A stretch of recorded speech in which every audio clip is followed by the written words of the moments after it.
நம்முடைய முதலமைச்சர் ஸ்டாலின் அவர்கள் எங்க போனாலும் இந்த கிழிஞ்சு போன டேப் ரெக்கார்டர் மாதிரி கிச் கிச் கிச் கிச் கிச்னு ஒன்னையே பேசுவார். என்னதான் பேசுறாருன்னு கேட்டீங்கன்னா, தமிழகத்தில் 99% தேர்தல் வாக்குறுதி நிறைவேற்றி விட்டோம். அவருக்கு அது காலையில் ஏதோ மெடிடேஷன் மாதிரி இருக்க மாட்டிருக்குதுங்க. காலையில் அவரே ஆல் ஹாப்பிங்கிறார். ஐயா ஸ்டாலின் அவர்களே, 511 தேர்தல் வாக்குறுதி கொடுத்தீங்க, 70 மட்டும் நிறைவேற்றிருக்கிறீங்க. 70.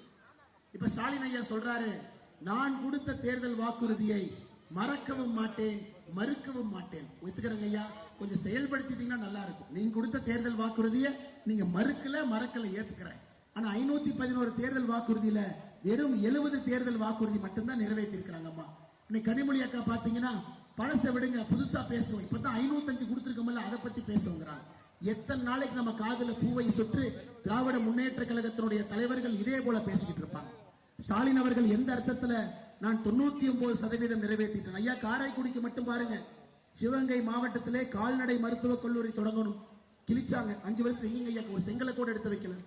காரைக்குடியில் பெண்கள் அரசு அறிவியல் கல்லூரி தொடங்குவோம்.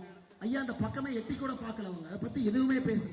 காரைக்குடி கோட்டையூர் ஸ்ரீராம் நகரில் ரயில்வே பாதையின் குறுக்கே மேம்பாலம் கட்ட நடவடிக்கை எடுப்போம், இல்லை.